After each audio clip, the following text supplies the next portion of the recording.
আহা 24 বছর পরে আল্লাহর পথে সাধনায় তিনি পাশ করলেন। এরপরে তিনি বের হয়ে গেলেন মক্কাতুল মুকাররমায়, দীর্ঘদিন আল্লাহর পথে কাটাইতে লাগলেন। দীর্ঘ যাবত আল্লাহর পথে কাটাইতে কাটাইতে ইব্রাহিম বিন আদহাম রাহমাতুল্লাহ আলাইহি মক্কায় হজ শেষ করে তিনি চিন্তা করলেন, আমি বাইতুল আকসা থেকে একটু ঘুরে ঘাড়ে আসি। হযরত ইব্রাহিম বিন আদহাম বাইতুল আকসায় রওনা করবেন, এমন সময় তিনি চলে গেলেন খেজুরের দোকানে। চিন্তা করলেন এক সা খেজুর কিনবো। এক সা খেজুর কিনে প্রত্যেক দিন সন্ধ্যায় 2টা খেজুর দিয়া সেহরির সময় 2-3টা খেজুর দিয়ে আমি সেহরি করবো এবং ইফতার করব। সারাদিন রোজা রাখবো, সারা রাত আল্লাহর ইবাদত করব, সারাদিন পথ চলবো। এইভাবে আমি সফর করতে করতে বাইতুল আকসায় যাব। বাইতুল আকসায় যে কিছুদিন ইবাদত করে এরপরে আমি আবার হেরেমে ফিরে আসব। তো খেজুরের দোকানে গেলেন খেজুর কেনার জন্য। তো এক সা খেজুর কিনলেন, কিন্তু একটা খেজুর ওনার বেশি চলে গেছে। ওই একটা খেজুর উনি ফেরত দেন নাই। ইব্রাহিম বিন আদহাম রাহমাতুল্লাহ আলাইহি এক সা খেজুর কিনলেন 350। একটা খেজুর বেশি গেছে। ওই খেজুর চিন্তা করলেন যে এটা তেমন মামুলি বিষয়, ফেরত না দিলেও চলবে। তো উনি ওই খেজুর নিয়ে টুপলার ভিতরে করে রওনা দিয়েছেন বাইতুল্লাহ থেকে বাইতুল আকসা। বাইতুল আকসার সফরে বাইতুল্লাহ থেকে বেরোচ্ছে। তো যেতে যেতে যেতে যেতে যেতে যেতে 1 মাস সারাদিন রোজা রাখছে, সারাদিন পথ চলছে, সারা রাত্রে আল্লাহর ইবাদত করছে, সন্ধ্যাবেলা 2-3টে খেজুর দিয়ে ইফতার করছে, রাত্রিবেলা 2-3টে খেজুর দিয়ে সেহরি করছে। বলেন আমরা পারবো? অসম্ভব। আবার সারা রাত্রের ইবাদত, সারা দিনে পথ চলা, 1 মাস পর্যন্ত কোনো ঘুম নাই। পারবেন? পারবেন না, অসম্ভব। চলছেন বাইতুল আকসাতে উপস্থিত হলেন। চিন্তা করলেন 1টা মাস আমি পরিশ্রম করলাম, সফর করলাম, আমি তো মুসাফির, তাহলে অন্তত একটা রাত আমি একটু বিশ্রাম করি, কালকে সকাল থেকে আবার ইবাদত শুরু করব। উনি বাইতুল আকসার বারান্দায় হাতের ডানার উপরে মাথা দিয়ে শুয়ে পড়লেন। বালিশ নাই, কাঁথা কম্বল কিছুই নাই, শুধু হাতের ডানার উপরে মাথা দিয়ে ইব্রাহিম বিন আদহাম রাহমাতুল্লাহ আলাইহি শুয়ে রইলেন। চিন্তা করলেন তাহাজ্জুদের সময় থেকে আবার ইবাদত শুরু করবো। এশার নামাজ পড়ে বিশ্রামে ঘুমিয়ে গেলেন। গভীর ঘুমে আচ্ছন্ন স্বপ্নের ভিতরে দেখলেন 2জন ফেরেশতা বাইতুল আকসার ভিতরে প্রবেশ করতেছে ওই বারান্দার দরজা দিয়ে। যে দরজার পাশে তিনি ঘুমানো ছিলেন, ইব্রাহিম বিন আদহাম রাহমাতুল্লাহ আলাইহি সেই দরজার পাশে ঘুমানো। দেখে 2জন ফেরেশতা হেঁটে হেঁটে বাইতুল আকসার ভিতরে যায়। একজন ফেরেশতা আরেকজনকে ডাক দিয়ে বলল, ভাই ওনাকে কি চিনো? বলে না। উনি জমানার ওলি ইব্রাহিম বিন আদহাম, বাদশা ছিল। আল্লাহ পাওয়ার জন্য বাদশাহী ছেড়ে দিয়ে দুনিয়া বিরাগী হইয়া মুজাহাদা করতে করতে বাইতুল আকসায় আসছে। কিন্তু আজকে 1 মাস হলো তার কোনো দোয়া, কোনো ইবাদত আল্লাহর দরবারে কবুল হয় না। আপনি মিলাদ আর দোয়া নিয়ে ঝগড়া করেন, এবার বুঝে যান। মিলাদ দোয়া নিয়ে ঝগড়া করেন, আল্লাহ ওনারা মনে হয় পাঠাইছে খালি দোয়ার মিলাদ বন্ধ করার জন্য। আপনি সুদ বন্ধ করতে পারেন নাই। জানেন কত মুসলমান ধ্বংস? আপনি এই ওয়াজ থেকে বুঝে যাবেন যে কত মুসলমান ধ্বংস। আপনি শুধু এখান থেকে বুঝে যাবেন। আপনি দোয়া দরুদ বন্ধ করেন তো ফরজ হিসাবে আসে। কত মুসলমান শেষ হয়ে যাইতেছে, আপনি খালি এখানে চিন্তা করেন। ইব্রাহিম বিন আদহাম রাহমাতুল্লাহ আলাইহি চিন্তা করলেন, স্বপ্নের ভিতরে দেখে 2জন ফেরেশতা একজনকে বলে, আজকে 1 মাস হলো তার কোনো দোয়া, কোনো দুরূদ, কোনো ইবাদত কবুল হয় না। তো ফেরেশতা জিজ্ঞেস করলো কেন হয় না? বলে সে মক্কার বাজার থেকে 1 সা খেজুর কিনছিল, একটা খেজুর বেশি চলে আসছে, সে ফেরত দেয় নাই। ফেরত না দেওয়ার কারণে আজকে আল্লাহর দরবারে কোনো দোয়া ইবাদত তার 1 মাস হলো কবুল হয় না, কবুল হয় না, কবুল হয় না। এবার যদ্দূর করেন মিলাদ নিয়ে ঝগড়া করেন।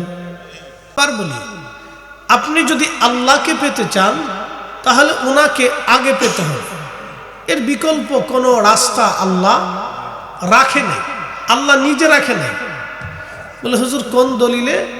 আল্লাহ তার কোরআনে এইভাবে তার বাক্য প্রকাশ করেছেন, আল্লাহ তার মতামত এই বান্দাদের ভিতরে ব্যক্ত করে দিয়েছেন। কুল, হুজুর আপনি বলুন, ইন কুনতুম তুহিব্বুনাল্লাহ, কেউ যদি আমি আল্লাহকে ভালোবাসার দাবি করে, চূড়ান্তভাবে আমি আল্লাহকে মানতে চাই, কেউ যদি চূড়ান্তভাবে আমি আল্লাহকে মহাব্বত করতে চাই, আমি আল্লাহর জন্য জীবন দিতে চাই, আমি আল্লাহর কাজে আত্মনিয়োগ করতে চাই, আমি আল্লাহকে সন্তুষ্ট করতে চাই, আমি আল্লাহকে যে রাজি করতে চাই, এবং আমি আল্লাহর দেওয়া বিধানাবলী যাহা কিছু আছে সব কিছুকে নিজের জীবনে লালন পালন করতে চাই, হুজুর বলে দেন আমার হাবিব, আপনি বলুন আমার বন্ধু, ফাত্তাবিউনি, সে যেন চূড়ান্তভাবে আপনি রসুলকে মেনে নেয়।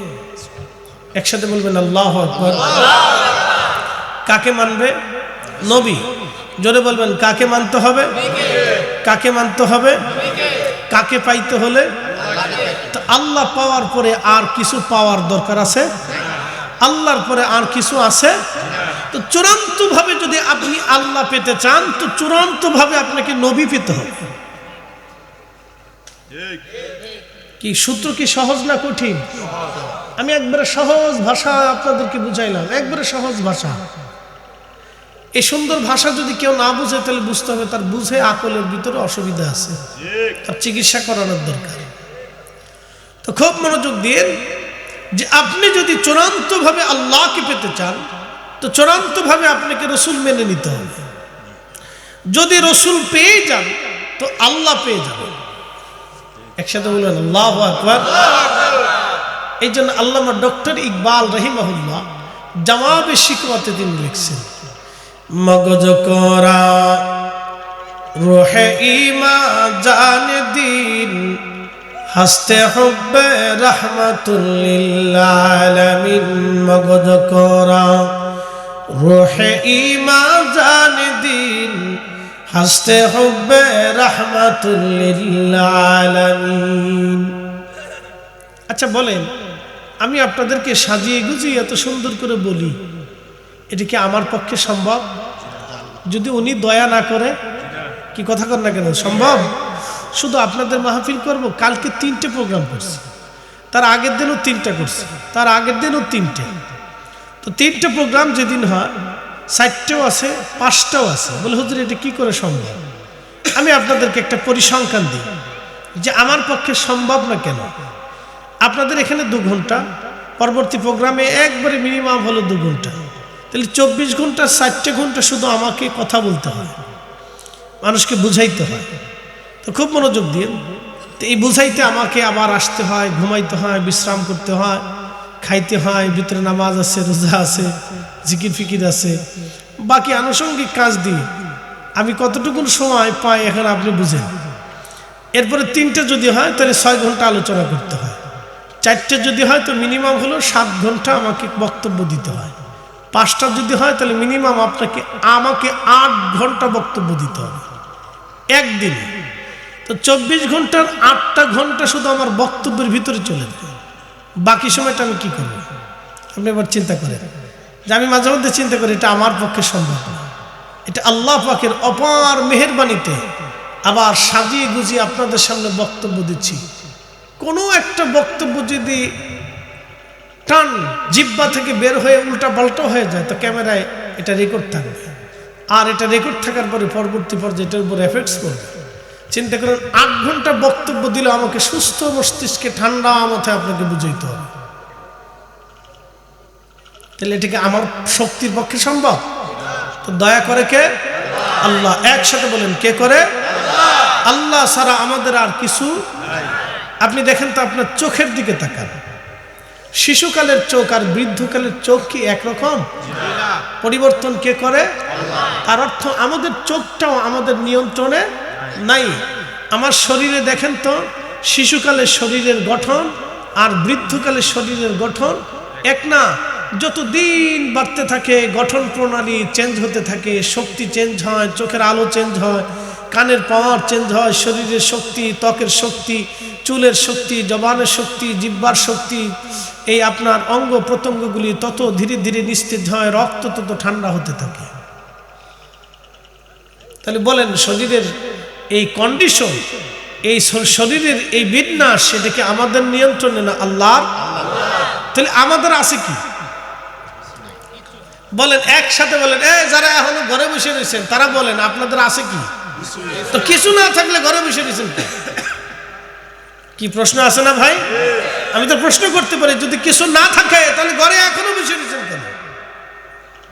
আমি তো নির্দিষ্ট সময়ে পৌঁছাইছি। আপনাদের বুঝতে হবে যে আমরা যাকে দাওয়াত করে এসেছি সে নির্দিষ্ট সময়ের আগে এসে খাওয়া দাওয়া করে কমপ্লিট করে সে নির্দিষ্ট সময় পৌঁছে গেছে। অতএব আমি একটা নির্দিষ্ট সময় ছেড়ে দিয়ে চলে যাব। তাহলে হুজুররা আছেন, তো বিশাপ হুজুর আছেন বা প্রধান অতিথি আছেন, তারাও একটা নির্দিষ্ট সময় আসবে, এসে ছেড়ে দিয়ে তারাও চলে যাবে। তাহলে আমরা কেন সারা বছর পরে একটা প্রোগ্রামে আমরা কেন বাড়ি বসে থাকবো? যারা বাড়িতে আছেন তারা চলে আসেন, সময় নষ্ট করার প্রয়োজন নাই ভাই। যেটা চলে যায় এটা আর পাওয়া যায় না। কথা ঠিক আছে না? আমাদের জীবনে বাসি কত বছর? বাংলাদেশের বর্তমান গড় আয়ু 65 বছর। যুবকরা ভিতরে চলে আসো, বাচ্চারা চলে আসো, চলে আসো বাবা, ভিতরে এসে বসো। একটু মনোযোগ দেন। আমাদের গড় আয়ু কত বছর? 65 বছর। তা আমি 60 বছরই ধরলাম। তো মানুষ প্রত্যেক দিন 8 ঘন্টা ঘুমায়, তাকে মিনিমাম 8 ঘন্টা বিশ্রাম করতে হয়। তো 8 ঘন্টা ঘুমানোর পরে একটা লোক 8 ঘন্টা যখন ঘুমায় তখন বাকি থাকে আর মাত্র 16 ঘন্টা।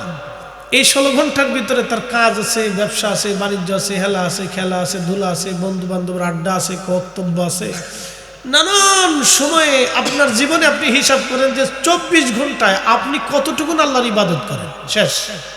আমার ওয়াজ আর লাগবে না। এই যারা যেখানে আছেন, যে মতেরই আছেন, যে পীরের মুরিদ আছেন, সুন্নি গাইরে সুন্নি, যারা যে পীরের মুরিদ আছেন, যে মতের আছেন, যে দলের আছেন, তারা সবাই আসেন এবং বসেন আমার কথা শুনে। আপনি 24 ঘন্টায় কত ঘন্টা আল্লাহর ইবাদত করেন আপনি একটু পরিসংখ্যান দেন। আজকে রাত্রিবেলা ঘুমানোর আগে মাত্র 10 মিনিট ফিকির করবেন। এটাকে বলা হয় ফিকির, তাফাক্কুর, মানে চিন্তা। আপনি ঘুমানোর আগে 10 মিনিট চিন্তা করবেন যে আপনি কত সময় 24 ঘন্টায় আল্লাহর ইবাদত করেন। বাস তখনই আপনি নিজেই বুঝতে পারবেন যে আপনি জান্নাতি নাকি জাহান্নামী। শেষ। তখন আপনি এমনি বুঝতে পারবেন যে কিয়ামতে আপনার রাসূল দরকার কিনা, আমার আর দলিল লাগবে না। কি কথা বল না? তখন আপনি নিজেই বুঝবেন যে কিয়ামতে আমার রাসূল কেন দরকার, কেন রাসূল দরকার। আপনি তখনই বুঝবেন যে 24 ঘন্টার কত ঘন্টা আপনি আল্লাহরে খুশি করছেন, আর কত ঘন্টা আপনি দুনিয়াকে খুশি করছেন, কত ঘন্টা আপনি আল্লাহকে খুশি করছেন, কত ঘন্টা আপনি দুনিয়াকে খুশি করছেন। বাস শেষ। তখনই বুঝবেন যে কিয়ামতের ময়দানে রাসূল কেন লাগবে, আর আমরা কেন বারবার রাসূলের প্রশংসা করি।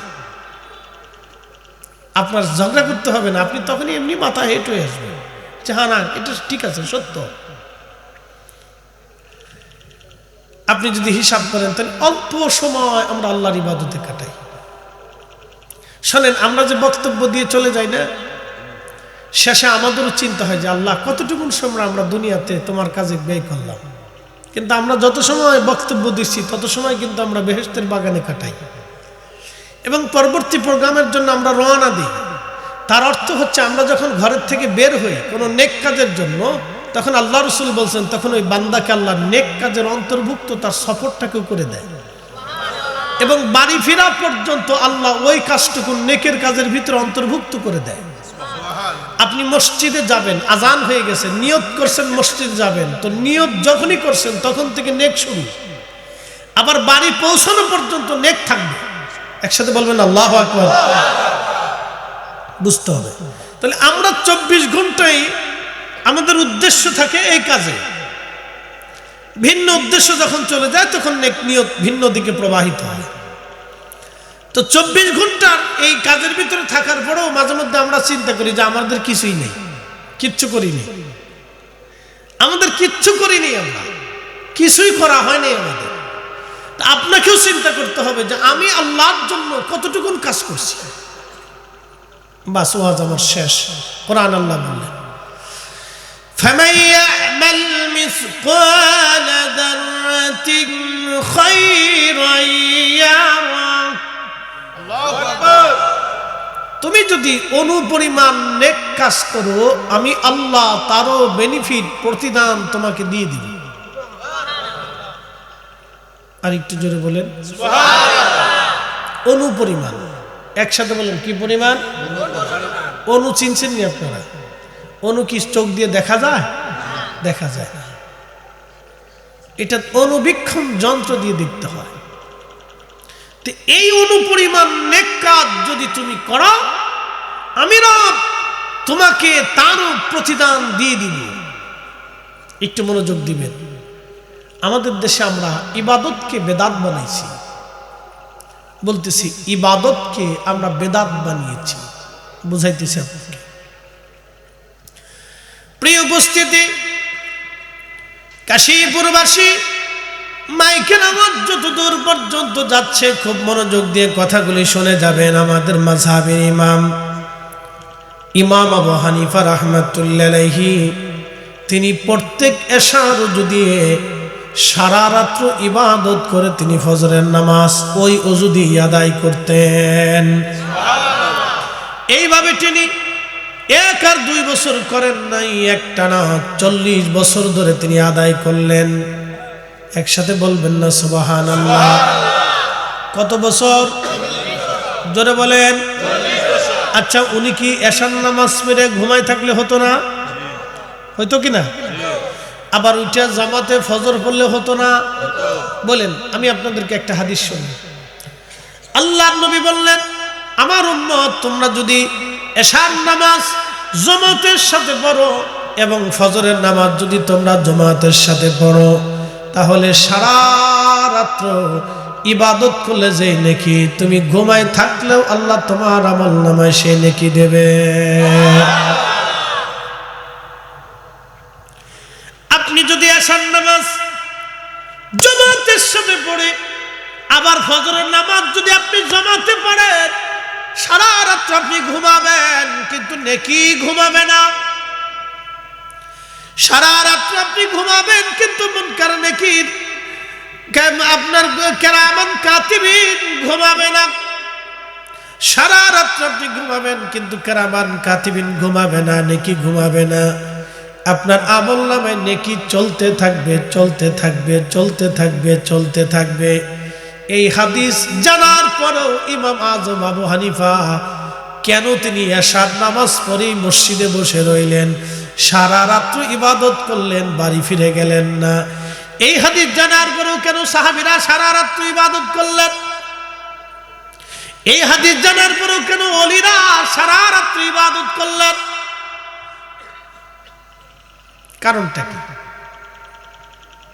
এটার নাম আন-নওয়াফিল অতিরিক্ত আন-নওয়াফিল অতিরিক্ত আন-নওয়াফিল অতিরিক্ত এই অতিরিক্তরে আমরা বানাইছি বেদাত ঠিক বলে কি সাহাবী করে নাই আমরা করব কে বাস পাইছে এক শয়তানের যুক্তি এই যুক্তি দিয়ে বসে দিচ্ছি ঠিক হুজুর আপনি শয়তানের যুক্তি বললেন কেন শয়তানের যুক্তি এই যুক্তি তো পৃথিবীর কোনো উসুল বিদ্যায় নেই উসুল বিদ্যার যুক্তি হলো মা উহদিসা মিম্মা ইউখালিফু কিতাবান যেটা কোরআনের বিপরীত আও সুন্নাতান যেটা সুন্নাত রাসূলের বিপরীত আও আসারান যেটা সাহাবী এবং তাবিঈন তাবিঈনদের আমলের আচরণের বিপরীত আও ইজমান যেটা ইজমাই উম্মত উলামায়ে মুস্তাহিদিন লক্ষ লক্ষ হাদিসের হাফেজরা বসে যে সিদ্ধান্ত দিয়েছিলেন যেই সেই সিদ্ধান্তের বিপরীত এই বিপরীত কাজটাকে বলা হয় বেদাতে দলালা আর উন্না বানিয়েছেন সাহাবী করে নাই আমরা করব না এখন আমার প্রশ্ন সাহাবী করে নাই আমাদের ইমামরা কেমনে করলেন আমি বুঝাইতেছি ইমাম আবু হানিফা এশা রুজু দিয়ে ফজর পড়েছেন 40 কোন সাহাবী পড়ে নাই বলেন তো সাহাবী যেই কাজ করে নাই ইমাম আজম সেই কাজ করলো কেন কোন সাহাবী হাদিসের কিতাব লিখে যায় নাই ইমাম বুখারী লিখলো কেন কি প্রশ্ন আসে না ভাই কোন সাহাবী হাদিসের কিতাব সংকলন করে নাই, তো ইমাম বুখারী করলো কেন? কোন সাহাবী হাদিস বলার আগে, লেখার আগে, হাদিস বর্ণনা করার আগে রাসূলের রওজা জিয়ারত করে নাই, তো ইমাম বুখারী বুখারী শরীফের হাদিস লেখার আগে নবীর রওজা জিয়ারত করলো কেন? কি কথা কন না কেন? আমার যুক্তি আছে না? তো সাহাবী যেটা করে নাই সেটা ইমাম বুখারী করলো কেন? তাহলে বুখারী বেদাতি, ইমাম আযম আবু হানিফা বেদাতি, ইমাম মালিক 80 বছর মদিনার সীমানার ভিতরে জুতা পরেন নাই, থুতু নিক্ষেপ করেন নাই, পায়খানা পেশাব করেন নাই, অথচ সোয়া লক্ষ সাহাবী মদিনাতে বিচরণ করেছে, কোন সাহাবী কোনোদিন জুতা ছাড়া চলে নাই। তো সাহাবী জুতা পরলো, ইমাম মালিক জুতা পরলো না, তাহলে ইমাম মালিক বেদাতি? এগুলো হচ্ছে আমাদের দেশের দলের টানের ফতোয়া। কি কথা কর না কেন? কোন টান? দলের টান। ওনার দল এটা বেদাত বলছে, ওটা বেদাত ওনাকে বলতেই হবে। এই দলের টানে বেদাতের ফতোয়া, অন্য কিছু না। প্রিয় উপস্থিতি, খুব মনোযোগ দিবেন। এটার নাম আন-নওয়াফিল, অতিরিক্ত ইবাদত। ইমাম বুখারী হাদিস লেখার আগে আমার নবীজি রওজা জিয়ারত করলেন। জিয়ারত করার পরে শুধু জিয়ারত করেন নাই, বুখারী শরীফে একটা হাদিস লেখার আগে তিনি আগে গোসল করলেন। শুধু গোসল করলেন না, গোসল শেষ করার পরে তিনি রওজা শরীফে গেলেন, আল্লাহর হাবিবের জিয়ারত করলেন। জিয়ারত শেষ করার পরে এসে বুখারী শরীফ লিখলেন, বুখারীতে হাদিস লিখলেন। এইভাবে সহিহ বুখারীতে তাকরার সহ ৭,০০০ প্লাস হাদিস আছে। তাহলে ইমাম বুখারীর ৭,০০০ বার গোসল করলেন, ৭,০০০ বার আমার নবীর রওজা জিয়ারত করলেন। একবার জোরে বলা যাবে আল্লাহু আকবার। কত হাজার বার? শোনেন, আমি ওয়াজ করি কাট্টা কাট্টা, ছাক্কা ছাক্কা। আমার কথা যতটুকু সময় থাকবে খুবই মূল্যবান কথা থাকবে, যুক্তিপূর্ণ। এর বাহিরে আমার সময় খুব কম। জীবনের সামান্য একটু সময় আল্লাহ আমাকে দিয়েছেন, তো সামান্য সময়ে যতটুকুন খেদমত করতে পারি অতটুকুনই যথেষ্ট। আল্লাহ যতটুকুন করা, কথা ঠিক আছে না ভাই? 1000 মানুষের ভিতরে যদি 10 জন মানুষও বুঝে তাও আমার সাকসেস, কামিয়াবি আছে। একজন মানুষও যদি বুঝে তাও কামিয়াবি আছে। ইমাম বুখারী তিনি ৭,০০০ প্লাস হাদিস বুখারী শরীফে লিখছেন। তাই একবার করে গোসল করলে ৭,০০০ বার গোসল হচ্ছে, একবার করে জিয়ারত করলে ৭,০০০ বার জিয়ারত করছেন। রাসূল করিমের জিয়ারত করে তারপর বুখারী শরীফের হাদিস লিখছেন, যা জীবনে কোনো সাহাবী করে নাই, কোনো তাবিঈ করে নাই, কোনো তাবিঈনও করে নাই। তাহলে উনি বেদাত করছে? বলেন, ওনাকে বেদাতি বললে পৃথিবীতে আর মুসলমান থাকে কেনা? কি কথা ঠিক আছে না? উনি যদি বেদাতি হয় তো পৃথিবীতে আর দাতি আছে কেনা? তো দুনিয়াতে দাতি থাকে না। হ্যাঁ, আফসোস উম্মতের, এটা আন-নওয়াফিল, অতিরিক্ত। না করলেও পারতেন, না করলেও পারতেন, কিন্তু আন-নওয়াফিল অতিরিক্ত। কি অতিরিক্ত? ইশকে রাসূল। কি রাসূল? যারা বলেন কি রাসূল? কি রাসূল? এত মানুষ মদিনাতে জুতা পরলো, ইমাম মালিক পরলো না, এটা ইশকে রাসূল, তাজিমে রাসূল। রাসূলের তাজিম, মদিনার তাজিম, নবীর ইজ্জত। মদিনার সীমানার ভিতরে জুতা না পরা মানে রাসূলকে ইজ্জত করা, থুতু নিক্ষেপ না করা মানে রাসূলকে সম্মান করা, পায়খানা না করা মানে রাসূলকে সম্মান করা, তো রাসূলকে তাজিম করা। 80টা বছর একজন ব্যক্তি নিজের জীবনে বাধ্যতামূলক করে নিলেন, পেশাবও করেন নাই, পায়খানা করেন নাই, ভুলেও কোনোদিন একবার থুতু মদিনার সীমানাতে ফেলেন নাই। এটা আন-নওয়াফিল, কিন্তু ইশকে রাসূল এটা যদিও অতিরিক্ত, কিন্তু ইশকে রাসূল, ইশকে রাসূলের কারণে রাসূল তাকে বেদাতি বলেন নাই, বরং ইশকে রাসূলের তাড়নাতে আল্লাহর নবী একবার না, 2 বার না, 100 বার ইমাম আযম ইমাম মালিকের সাথে নবী দেখা করে গেলেন। আর জোরে জোরে এখন বলেন, বেদাত না ইবাদত? বেদাত না ইবাদত? আমরা ইবাদতকে বেদাত বানাইছি, ইবাদতরে বেদাত বানাইছি। আমরা করলে আমরা বেদাতি, আমরা হইছি বেদাতি, বাস। এখন মুখে তো আর আমরা সেলাই করে দিতে পারি না, যে কেউ বলতেই পারে, তো বললে তো আর আমি বেদাতি হচ্ছি না। তো প্রিয় উপস্থিতি, এগুলি তো আসলে এক ধরনের অসুস্থতা। আল্লাহ আমাদেরকে এই অসুস্থতা থেকে বের করে নিয়ে আসুক। সকলে বলে নাও আমিন। আমি মনে করি এই ধরনের এক ধরনের এগুলি অসুস্থতা। প্রিয় উপস্থিতি, মনোযোগ দিবেন। হাজিরিন, আর নওয়াফিল এটা অতিরিক্ত আল্লাহর কোরআনে এর নওয়াফিলের প্রতি নবী আল্লাহ নিজে উদ্বুদ্ধ করে দিয়ে বললেন, ফামাইয়ামাল মিসকাল যাররাতিন খায়রান ইয়ারা। অনুপরিমাণ যদি তুমি নেক কাজ করো, আমি রব্বুল আলামিন তার বেনিফিট তোমাকে দিয়ে দেব। অনুপরিমাণ যদি করো, তার বেনিফিট আমি আল্লাহ তোমাকে দিয়ে দেব। وَمَنْ يَعْمَلْ مِثْقَالَ ذَرَّةٍ شَرًّا يَرَهُ। অনুপরিমাণ যদি গুনাহের কাজ করো, আমি রব্বুল আলামিন তারও প্রতিদান তোমাকে দিয়ে দেব। অনুপরিমাণ গুনার কাজ করলে তারও প্রতিদান আমি আল্লাহ তোমাকে দিয়ে দেব। এই জন্য সুফিদের বক্তব্য হলো, গুনার কাজ যত ছোট হোক করব না, নেকের কাজ যত ছোট হোক ছাড়ব না। সুফিদের বক্তব্য হলো, গুনার কাজ যত ছোট হোক করব না, নেকের কাজ যত ছোট হোক ছাড়ব না। গুনার কাজ যত ছোট হোক করব না, নেকের কাজ যত ছোট হোক ছাড়ব না।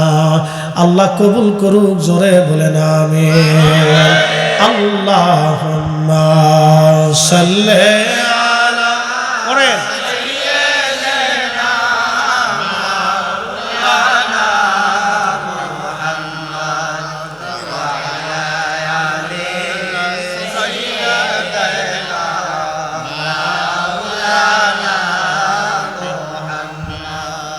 এখন 1 মিনিট।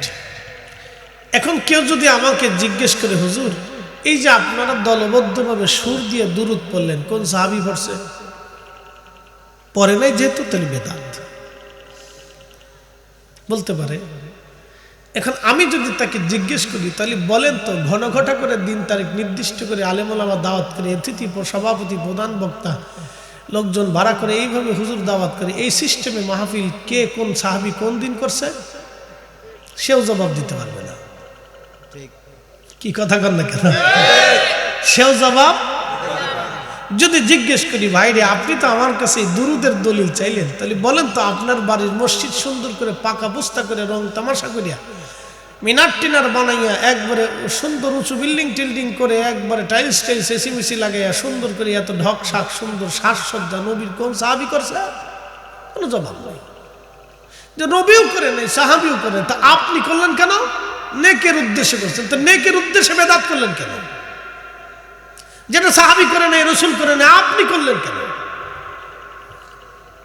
জবাব দিতে পারবেন না। কিয়ামত পর্যন্ত কোনো জবাব নাই, কেউ পারবে না। আজও পর্যন্ত নেই, কিয়ামত পর্যন্ত কেউ জবাব দিতে পারবে না। কি জবাব দিবে? আমি যদি জিজ্ঞেস করি যে রাসূলের নবীর মসজিদ কাঁচা ছিল কেন, খেজুর পাতার ছাউনি ছিল কেন, নবী যদি বলতেন, হে সাহাবীরা তোমার রক্ত কেটে হলো, কলিজা কেটে হলো, আমার মসজিদ প্রাসাদ করে দিতে হবে। পৃথিবীর এত রাজা বাদশার বাড়ি প্রাসাদ হলো, রাসূলের মসজিদ তখন প্রাসাদ হতে পারতো না? সাহাবী کرام জীবনের সব উজাড় করে হলো রাসূলের মসজিদ প্রাসাদ বানাই দিতে পারতো। কি কথা বল না কেন? তো নবী মসজিদও ওইভাবে রাখলেন, নামাজ ওইভাবেই পড়লেন। তো রাসূল মসজিদ পাকা করলেন না, আপনি মসজিদ পাকা করলেন। সব কি সাহাবীরা জানতেন না? তো সাহাবীরা সব জানার পরে রাসূলের মসজিদ পাকা করলো না, আপনি আপনার বাড়ির মসজিদ পাকা করেন, আপনি দলিল দেন। কিয়ামত পর্যন্ত দলিল খুঁজে পাবেন না, কোনো দলিল নেই।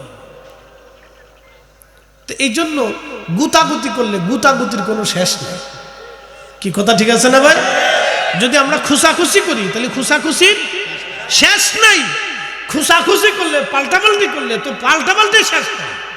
এখন প্রশ্ন হলো, আমরা মাহফিল করব কেন? যদি আজকের এই মাহফিল না হতো, তাহলে আমিও আসতাম না, আপনারাও বসতেন না। যদি না বসতেন, তাহলে কোরআন হাদিসের এই কথাগুলো হতো না, জিকিরও হতো, দোয়া হতো। তাহলে বোঝা গেল, সামান্য একটু বেদাতের ফতোয়ায় আমরা অনেক বড় উপকার থেকে মাহরুম হয়ে যেতাম। কথা ঠিক আছে নাকি?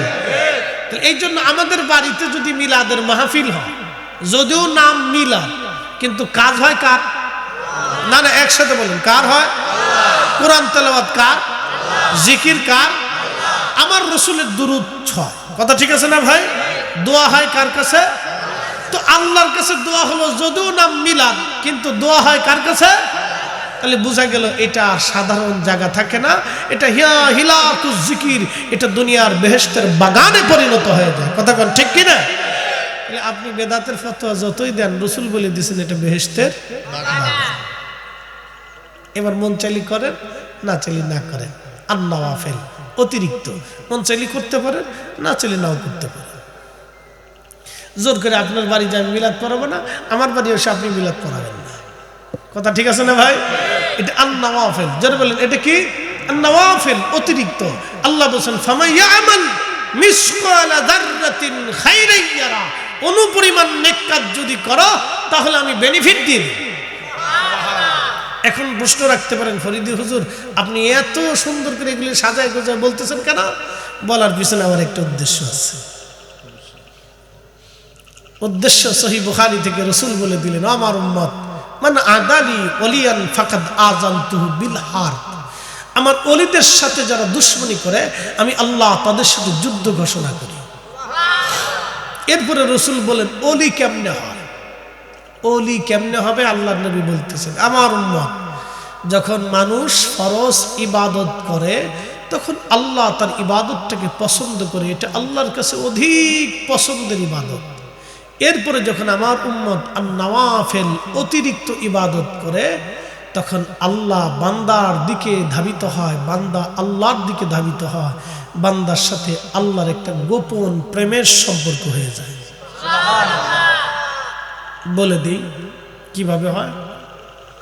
আপনি একজন শ্বশুর বাড়ির আত্মীয়তা করছেন, শ্বশুর বাড়ি তো আপনার স্ত্রী আপনার এক মহিলাকে বিয়ে করে আনছেন, বিয়ে করার সুবাদে স্ত্রীর বোন আপনার আত্মীয় হয়েছে, তার ভাই আত্মীয় হয়েছে, তার মা তার বাবা আত্মীয় হয়ে গেছে, তার পরিবারের খালা খালু ফুফা ফুফু আত্মীয় স্বজন দাদা দাদি নানা নানি আপনার স্ত্রীর যারা আছে তারা আপনার আত্মীয় হয়ে গেছে। কথা ঠিক আছে না ভাই? শুধু এক বিবাহের কারণে কি হয়েছে, সে আপনার আত্মীয় হয়েছে, আপনি তার আত্মীয় হয়েছে। এখন আত্মীয় হওয়ার সময়, বিবাহের সময় কিন্তু ইজাব কবুলের সময় শর্ত থাকে না যে আব্দুল করিম অমুক গ্রাম নিবাসী অমুকের ছেলে 1 লক্ষ টাকা দেলমোহরে 50,000 টাকা উসলে বাকি 50,000 টাকা রেখে এবং আপনার আব্বারে কাপড় চোপড় দিবে, আপনার মারে দিবে, আপনার ভাইরে দিবে, আপনার বোনেরে দিবে, আপনার খালারে দিবে, ফুফুরে দিবে, দাদিরে দিবে, মাঝে মধ্যে আপনার বাড়ি বেড়াইতে আসবে, মিষ্টি মিষ্টি নিয়ে আসবে, দই নিয়ে আসবে, এরপরে কিছু মুরগা টুরগা খাসিটা সেগুলো মাঝে মধ্যে আনবে, আপনাদেরকে খাওয়াবে, আপনারাও খাওয়াবেন। এই শর্তে আপনার সাথে বিয়ে। এরকম কোনো শর্ত আছে ভাই? তাহলে শ্বশুর বাড়ি গেলে মিষ্টি নেন কে?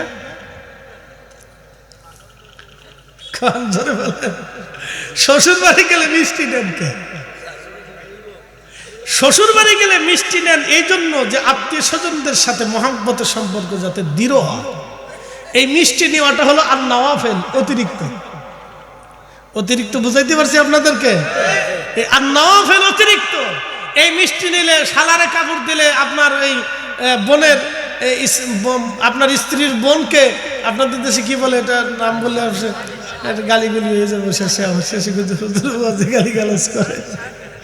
আচ্ছা আপনার শালিকাকে যদি আপনি কাপড় চোপড় দেন, এই কিছু হাদিয়াটা দিয়ে দেন, এই গিফট টিপ দেন, এটা সেটা দেন, বিদেশ থেকে এটা সেটা পাঠান, তাহলে কি মোহাম্মত বাড়ে না কমে?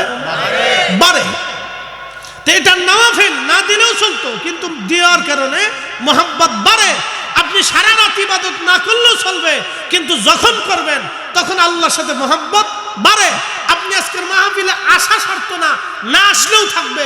অনেকে আসে নাই, তাতে কিচ্ছু হবে না, আসাটা ফরজ না, কিন্তু আসছেন, আল্লাহর সাথে মোহাম্মত বাড়লো। আপনি দুরূদ পড়তেছেন, রসুলের সাথে মোহাম্মত বাড়লো। আপনি কোরআন পড়তেছেন, রসুলের সাথে মোহাম্মত বাড়লো। আপনি দোয়া করতেছেন, আল্লাহর সাথে সম্পর্ক বাড়লো। যখন সম্পর্ক বাড়তে থাকে বাড়তে থাকে বাড়তে থাকে বাড়তে থাকে, তখন সম্পর্ক হতে হতে এত দৃঢ় হয়, এত মোহাম্মত হয়ে যায় আল্লাহর সাথে বান্দা, তখন বান্দার 2টা চোখ আল্লাহ চোখ হয়, বান্দার দুইটা কান আল্লাহর কান হয়, বান্দার জবান আল্লাহর জবান হয়, বান্দার হাত আল্লাহর হাত হয়, বান্দার পা আল্লাহর পা হয়, তখন রাসূল বলেন ওয়া ইন সাআলানি লা উতান্নাহু, যখন বান্দা আল্লাহর কাছে কিছু চায় তখন আল্লাহ ওই বান্দার হাতকে ফিরায় না, সাথে সাথে দোয়াকে কবুল করে নেয়। আরো জোরে বলেন সুবহানাল্লাহ। এরা ওলি, জোরে বলেন এরা কি? এরা কি? আমার ভাইরা বলছেন বেলায়েত নিয়ে ওয়াজ করবেন, এটার নামই বেলায়েত। গাঞ্জা খাইয়া বেলায়েত হয় না, নামাজ রোজা বাদ দিয়ে, জিকির ফিকির বাদ দিয়ে, ইবাদত বাদ দিয়ে কখনো বেলায়েত হাসিল, এটাই বেলায়েত। প্রিয় উপস্থিতি, এটার নামই বেলায়েত। হযরতে আল্লাহর একজন মহান ওলি ছিলেন, তার নাম বন্ধুগণ ইব্রাহিম বিন আদহাম রাহমাতুল্লাহ আলাইহি। তিনি বলখের অনেক বড় জমিদার ছিলেন, বলখের অনেক বড় প্রভাবশালী একজন রাজা ছিলেন। তিনি চিন্তা করলেন সারা জীবন রাজত্ব করলাম, আল্লাহ পাইলাম না, তো আজকে আমাকে আল্লাহ পেতেই হবে। আল্লাহ পাওয়ার জন্য রাজত্ব ছেড়ে দিয়ে ইব্রাহিম বিন আদহাম রাহমাতুল্লাহ আলাইহি আল্লাহর রাস্তায় বের হয়ে গেলেন। তো আল্লাহ রাস্তায় বের হওয়ার জন্য তিনি একজন শায়েখ, একজন মুর্শিদের দরবারের দিকে রওনা করলেন। এখন আপনারা প্রশ্ন করতে পারেন, ফরিদে হুজুর, আল্লাহ পাওয়ার জন্য কেন পীর ও মুর্শিদের প্রয়োজন হবে? কেন আল্লাহর পথে সাধনার জন্য একজন পীর ও মুর্শিদের দরকার? কারণ কি? একজন হক্কানি পীর ও মুর্শিদের প্রয়োজনীয়তা আমি আপনাদেরকে বলি, শুনে যান। আমি যেমন কামিল এবং ফিকা শেষ করতে আমার 22 বছর চলে গেছে, এই 22 বছরে আমি একটা সার্টিফিকেটের জন্য লড়াই করলাম। ঝড় বৃষ্টি তুফান উপেক্ষা করে মাদ্রাসায় গেলাম আসলাম, গেলাম আসলাম। প্রত্যেক দিন সকাল 10টা থেকে বিকেল 4টে পর্যন্ত আমরা ক্লাস করলাম। এরপরে বাড়ি এসে পড়লাম, আবার প্রাইভেট পড়লাম, পরীক্ষা দিলাম। এইভাবে বছরের পর বছর করতে করতে 22 বছর পার হয়ে গেল। 22 বছর পরে আমরা একটা দুনিয়ার সার্টিফিকেট পেলাম। এই সার্টিফিকেট পাওয়ার কারণে আপনারা আমাদের নামের আগে মাওলানা মুফতি বলেন। যদি সার্টিফিকেট না থাকতো তাহলে আপনারা মাওলানা মুফতি ডক্টর এগুলি কিছুই বলতেন না। এখন আমি যদি নামের আগে ডক্টর লাগাই হবে? আপনাকে বলছে আপনি কোথা থেকে ডক্টর ডিগ্রি করছেন, আপনার সনদ কি? তাই বললাম যে না, কোথা থেকে করে নি, এমনি লাগাইছে। তা আপনাকে হুজুর তো বিরাট বড় বাটপার, তাহলে আমাকে ডক্টর ডিগ্রি করা লাগবে, তারপরে নামের আগে ডক্টর। আমি যতটুকুন হয়েছি ততটুকুন, এর বেশি লেখার আর সুযোগ নাই। খুব মনোযোগ দিবেন। তো দুনিয়ার একটা বিদ্যার জন্য যদি 22 বছর আপনাকে লড়াই করতে হয়, তাহলে আপনাকে আধ্যাত্মিক একটা বিদ্যা আছে, যে বিদ্যার নাম ইলমে মারিফাত, তাসাউফের বিদ্যা। এই বিদ্যা অর্জন করার জন্য আপনাকে একজন শায়েখ, একজন মুর্শিদের কাছে বায়াত নেওয়া লাগবে। তার কাছ থেকে আপনাকে সবকের পর সবক, একটার পর একটা সবক আদায় করে করে করে করে আপনাকে ইলমে মারিফতের পথে অগ্রসর হওয়া লাগবে, নতুবা সম্ভব হবে না।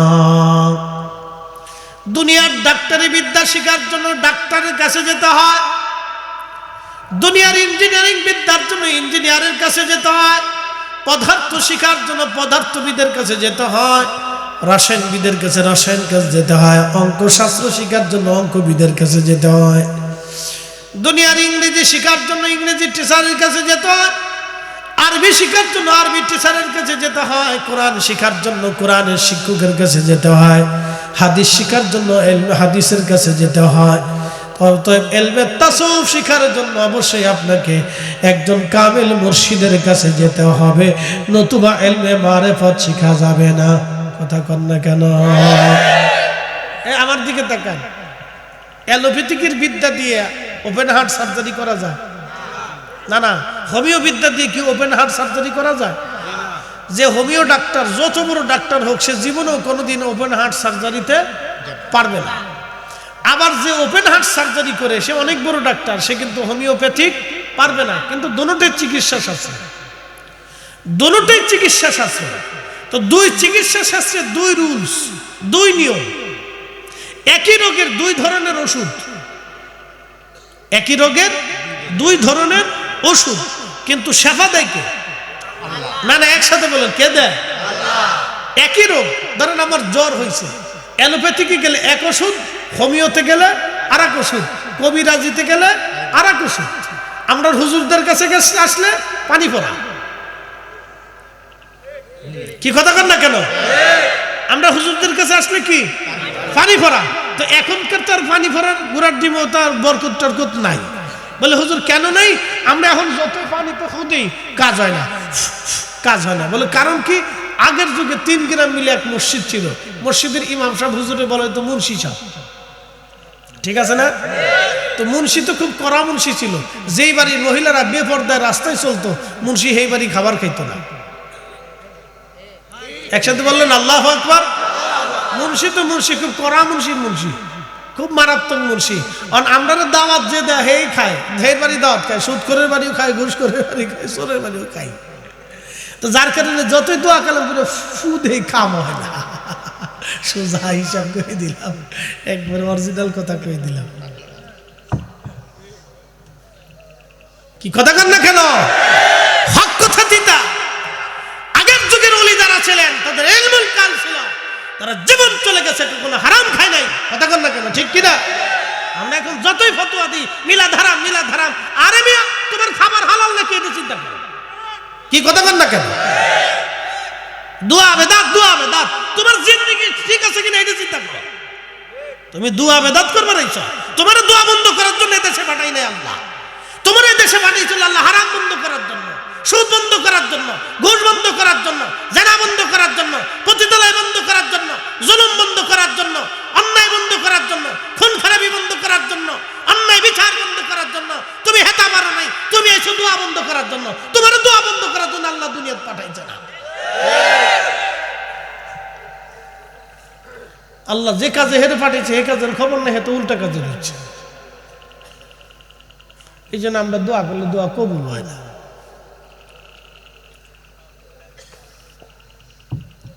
আমার কথা কি লজিক আছে? আর কি কয় যে না,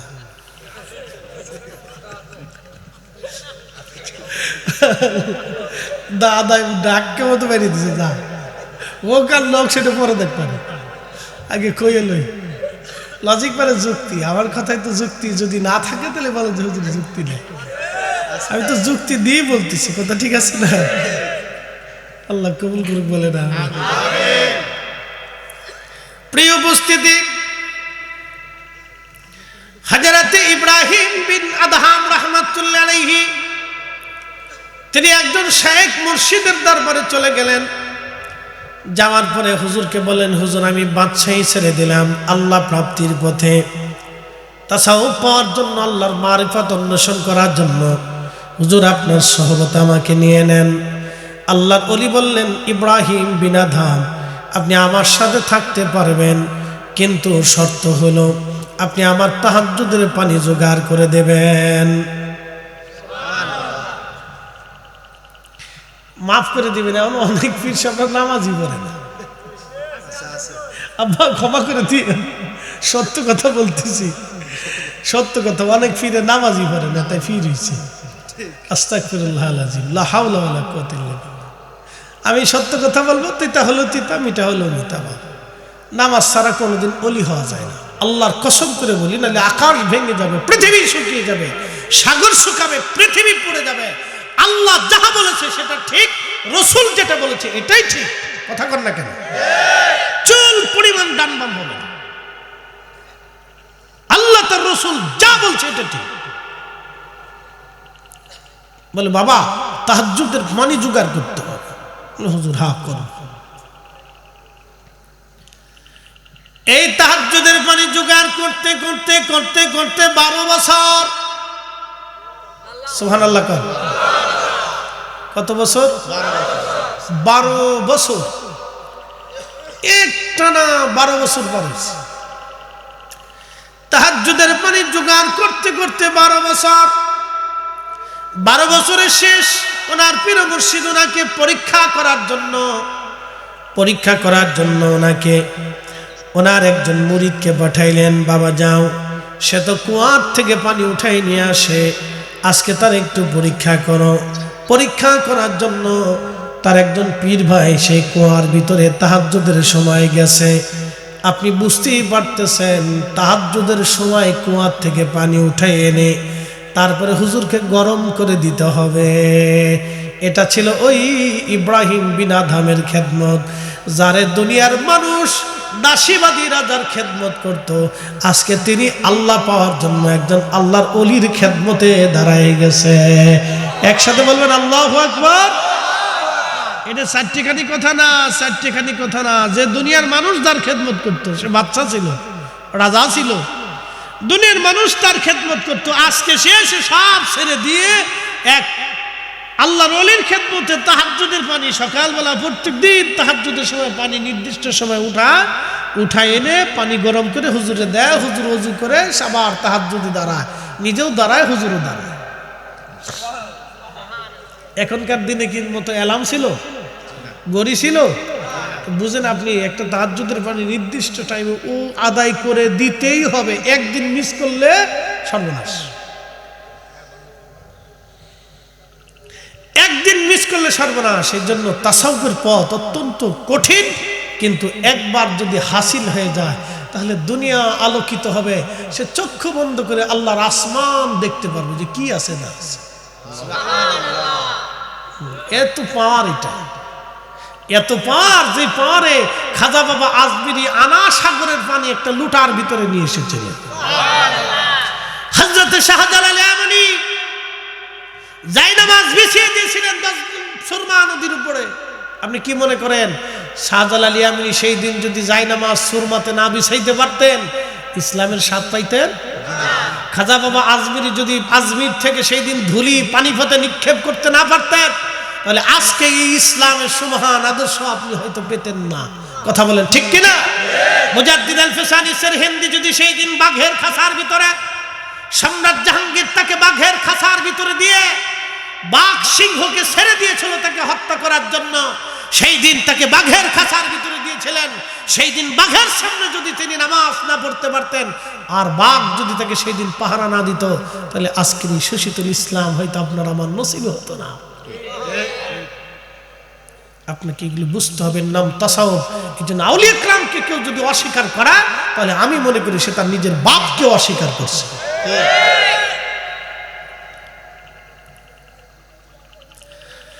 প্রিয় উপস্থিতি, কাশীপুরবাসী মনোযোগ দিবেন। হযরত ইব্রাহিম বিন আদহাম রাহমাতুল্লাহ আলাইহি একাধারে 12 বছর পানি উঠাইলেন। 12 বছর তাহাজ্জুদের পানি উঠানোর পরে ইব্রাহিম বিন আদহাম রাহমাতুল্লাহ আলাইহি তিনি এইবার ওনার পীর ভাই গেছেন ওই পানি উঠানোর জন্য। হুজুর পাঠাই দিয়েছেন, বাবা দেখো তারে পরীক্ষা করো। পানি উঠাইতে যাওয়ার পরে পীর ভাই ইচ্ছা করে ইব্রাহিম বিন আদহামকে পরীক্ষা করার জন্য আজকে ঝগড়া বাঁধিয়ে দিলেন। তো ঝগড়ার একটা পর্যায়ে ইব্রাহিম বিন আদহাম রাহমাতুল্লাহ আলাইহি তিনি তো আগে রাজা ছিলেন, সে বাদশাহী স্বভাব তার তখনও যায় নাই। ঠিক তখনই বাদশাহী স্বভাব দিয়া উনি ওনার পীর ভাইয়ের মুখের মধ্যে টাস করে থাপ্পড় মেরে দিয়েছে। এক থাপ্পড়। তো থাপ্পড় টাপ্পড় মারার পরে পানি লুইছে। হুজুর কিছু বলে নাই, চুপচাপ তাহাজ্জুদ পড়ছে, ফজর পড়ছে। 12 বছর শেষ। ইব্রাহিম বিন আদহাম বলল, হুজুর 12 বছর তাহাজ্জুদের পানি জোগাড় করছি, তাহাজ্জুদের ইবাদত করছি আপনার সাথে, আমার কি ছুটি হয়েছে? বলতেছে, বেটা 12টা বছর তুমি তাহাজ্জুদের পানি জোগাড় করছো, কিন্তু বেটারে তোমার বাদশাহী নজর এখনো যায় নাই। ওই যে থাপ্পড় মারছে, পরীক্ষায় ফেল। পরীক্ষায় কি করছে? ফেল করছে। বেটারে 12টা বছর তুমি তাহাজ্জুদ পড়ছো, কিন্তু বাদশাহী স্বভাব। বলে, হুজুর তুমি তোমার পীর ভাইকে আজকে থাপ্পড় মারছো? বলে, হ্যাঁ হুজুর ভুল হয়ে গেছে। কে বেটা, তোমাকে আরো 12 বছর থাকতে হবে। একসাথে বলবেন আল্লাহু আকবার। পারবো নি আমরা? আরো 12 বছর থাকতো। আপনি দেখছেন যে সাধনাটা কত কঠিন ছিল তাদের। আল্লাহর আকাশের দিকে তাকালে বৃষ্টি তো এমনি হতো না। ওয়াদা করেছে আমার ওলিরা চাইতে দেরি হবে, আসমান থেকে আসতে দেরি হবে না, আমি দিতে দেরি করব না। একসাথে বলি আল্লাহু আকবার। প্রিয় উপস্থিতি, ইব্রাহিম বিন আদহাম রাহমাতুল্লাহ আলাইহি আরো 12 বছর তিনি সাধনা করলেন, আরো 12 বছর তাহাজ্জুদের পানি জোগাড় করলেন। আরো 12 বছর তাহাজ্জুদের পানি জোগাড় করার পরে আজকে আবার সেই পীর ভাইকে হুজুর পাঠাইছে, যাও পরীক্ষা নিয়ে আসো। এসে পীর ভাই আজকে আবার ঝগড়া বাঁধাইছে। ঝগড়া বাঁধানোর পরে পীর ভাই দেখে ইব্রাহিম বিন আদহাম মাথা লড়াচড়া করে না, তখন সে নিজেই ইব্রাহিম বিন আদহামের মুখে থাপ্পড় মারছে। মানে দেখি আজকে লড়াচড়া করে কিনা। একসাথে বলবেন আল্লাহু আকবার। আজকে পীর ভাই 24 বছর পরে আজকে আবার থাপ্পড় মারছে, 12 বছর পরে আবার দিছে। আজকে ইব্রাহিম বিন আদহাম দেয়নি, পীর ভাই দিছে, দেখি লড়াচড়া করে কিনা। 26 বছর পরে পীর ভাইয়ের মুখে হাতে থাপ্পড় খাওয়ার পরে ইব্রাহিম বিন আদহাম রাহিমাহুল্লাহ হাতটা ধরে বললেন, ভাই আমার তোমাকে কষ্ট দিয়ে ফেলছি, আমাকে মাফ করে দাও, আমার ভুল হয়ে গেছে। তুমি তোমার অন্তরে ব্যথা দেওয়ার কারণে তুমি আমার থাপ্পড় মারছো, ভাই আমারে ক্ষমা করে দাও, আমার ভুল হয়েছে। একসাথে বলবেন আল্লাহু আকবার। তাসাউফের ক্লাস। কিসের ক্লাস? তাসাউফের ক্লাস। এটা পরীক্ষা, ফাইনাল পরীক্ষা। ইব্রাহিম বিন আদহাম 24 বছর পরে ফজরের নামাজ পড়ে হুজুরকে বলেন, হুজুর 24টা বছর আমি আপনার সাথে কাটাইলাম, হুজুর আমার কি বিদায় হয়েছে নি, আমার কি ছুটি হয়েছে নি? ইব্রাহিম বিন আদহামকে প্রিয় মুর্শিদ বললেন, বেটা 24 বছর পরে তোমার বাদশাহী নজর চলে গেছে বেটা। আজকে বুঝছি তোমার অহংকার আর অহমিকা তোমার অন্তরে এখন আর নাই বেটা। এবার তোমার দিল পরিষ্কার হয়েছে, এবার তুমি আল্লাহর পথে সুলুক করতে পারো, তুমি বিদায় নিতে পারো, তুমি পাস। কত বছর পরে? 24 বছর তাহাজ্জুদের পানি জোগাড় করছে, পড়ছে, পড়তে পড়তে পড়তে পড়তে পড়তে পড়তে পড়াইতে পড়াইতে পড়াইতে পড়াইতে পড়াইতে পড়াইতে পড়াইতে পড়াইতে 24 বছর পরে পাস। ইলমুল কালব, দিল সাফ হয়েছে, অহংকার নেই। 24 বছর পরে অহংকার মুক্ত হয়েছে। পৃথিবীতে এরকম কয়জন আছে আপনি দেখেন? নাই কেউ।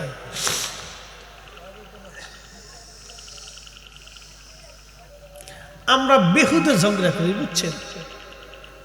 জানাজার পরে দোয়া বন্ধ করে দাও। কে বন্ধ করার জন্য আপনি উঠে পড়ে লাগছেন? কে? হ্যাঁ, আপনার উঠা পরে বন্ধ করার জন্য দরকারটা কি? জানাজার দোয়া, ওই দোয়া তো এক দোয়া না। খিচুড়ি বিরিয়ানি এক জিনিস না, ফরজ আর মুস্তাহাব কি এক জিনিস হয়? আপনি ফরজ নামাজের পরে দোয়া করলে করতেও পারেন, না করলে নাও করতে পারেন, এটা আপনার ইচ্ছা। আর নওয়াফিল অতিরিক্ত। আপনি জানাজার পরে যে দোয়া করেন, এই দোয়াটা তো জানাজার দোয়া এক দোয়া না। আমি আপনাকে বলি, এখন পরিসংখ্যান দিই, খুব মনোযোগ দেবেন, আমি দলিল দেব না, যুক্তি দিয়ে বুঝাচ্ছি। জানাজার নামাজ আদায় করার সময় কি আপনি পূর্ব দিকে দাঁড়াইলে জানাজা হবে? কেন? শর্ত কেবলার দিকেই থাকতে হবে। কথা ঠিক আছে না ভাই? আচ্ছা, লাশ কি সামনে না থাকলে জানাজা হবে না? গায়েবী জানাজা বলে কোনো জানাজা ইসলামে নাই, এটা একটা ফালতু মতবাদ আমাদের দেশে। গায়েবী জানাজা বলে কোনো জানাজা ইসলামেই নাই, আপনি পড়বেন কেন? যেটা ইসলামে নাই আপনি সেটা পড়বেন কেন? আচ্ছা, গেল লাশ উপস্থিত না থাকলে কোনো জানাজা নাই, উপস্থিত লাশ সামনে থাকতেই হবে। আচ্ছা, গেল তো জানাজা লাশ সামনে উপস্থিত, এখন উপস্থিত না থাকলে জানাজা হবে না। এখন আপনাদেরকে বলি, জানাজার নামাজের পরে যে দোয়াটা হয়, এই দোয়ার জন্য কি লাশ সামনে রাখা শর্ত আছে? কোনো কেবলামুখী হয়ে থাকা কোনো শর্ত আছে? আচ্ছা, এরপরে জানাজার নামাজ কি ওযু ছাড়া পড়লে হবে? হ্যাঁ, আচ্ছা, এই দোয়া ওযু না থাকলেও হবে, কারণ এটা মুস্তাহাব। ওযু না থাকলেও হবে, কিন্তু ওযু থাকাটা উত্তম, না থাকলেও হয়ে যাবে, হয়ে গেছে, যেটা মুস্তাহাব, ফরজ না, কিন্তু ওযু থাকাটা মুস্তাহাব। আচ্ছা, তাহলে এটা ওযু ছাড়া হয় না, এটা ওযু না থাকলেও চলে। তাহলে এই দোয়া আর এই দোয়া কি এক দোয়া হলো? আচ্ছা, এরপরে আসে, এরপরেরটা হলো এই দোয়ার উদ্দেশ্যে কিছু নির্দিষ্ট দোয়া কালাম জরুরি, নির্দিষ্ট দোয়া, যেমন তাকবীর দেওয়া, সালাতের মতো কাতার করে দাঁড়ানো, এরপরে আপনার দোয়া পড়া, এরপরে সালাম ফেরানো, এই যে আনুষঙ্গিকতা আছে। বাকি দোয়াতে কি এগুলির কোনো উপস্থিতি আছে? এগুলি না হলেও চলবে, যে কোনো কোরআন শরীফ থেকে আয়াত করে আপনি দোয়া করে দিলেন। এখন জানাজার পরে যে দোয়াটা হয়, এই দোয়াটা কিসের উদ্দেশ্যে দোয়া, এটা আমাকে বুঝতে হবে। এই দোয়াটা হচ্ছে আপ এবং মুস্তাহসান, অর্থাৎ আপনার ইচ্ছা হলে পড়তে পারেন, না পড়লেও না পড়তে পারেন, কিন্তু এটা কেন করে? যে মৃত্যুর পরে কিছু কোরআন শরীফ খতম থেকে দোয়া করে তার জন্য দোয়া হয়। যেমন এই জানাজার নামাজের পরে 100 লোক উপস্থিত আছে, তো ইমাম সাহেব হুজুর বলল যে দেখেন, প্রত্যেক সূরা ইখলাস একবার করে তেলাওয়াত করলে 10 পারা কোরআনের সওয়াব, 3 বার তেলাওয়াত করলে 3 খতম কোরআনের সওয়াব আছে, আর 1 খতম কোরআনের সওয়াব আছে। তাহলে আপনারা 100 জন আছেন, আপনারা 3 বার করে সূরা ইখলাস পড়েন, তো 100 জনে যদি 3 বার করে সূরা ইখলাস পড়ে, তাহলে কয়শো খতম হলো? 100 খতম। একসাথে বলবেন না সুবহানাল্লাহ? কত খতম হলো? 100 খতম। ওই 100 খতমের নেকিটা মরহুমের রুহের উপর বকশিশ করার জন্যই মূলত জানাজার পর এই দোয়াটা, এটা ভিন্ন কোনো উদ্দেশ্য নেই, এটা ফরজিয়াত না, এটি ইচ্ছা করলে করতে পারে, না করলে নাও করতে পারে, কিন্তু মূলত ওই যে তার রুহের উপরে নেকি বকশিশ করার জন্যই এই দোয়াটা। এখন প্রশ্ন করতে পারেন যে হুজুর, এই দোয়ার ব্যাপারে কি রাসূলের ইজাজত আছে? হ্যাঁ আছে। মুতার প্রান্তরে রাসূল করিম মদিনায় দাঁড়াইয়া আল্লাহর নবী মুতার যুদ্ধে 3 জন সাহাবী শহীদ হল। প্রথম শহীদ হলো হযরত জায়েদ। নবী বললেন, জায়েদ শহীদ হয়েছে, আসো আমরা তার জানাজা পড়ি।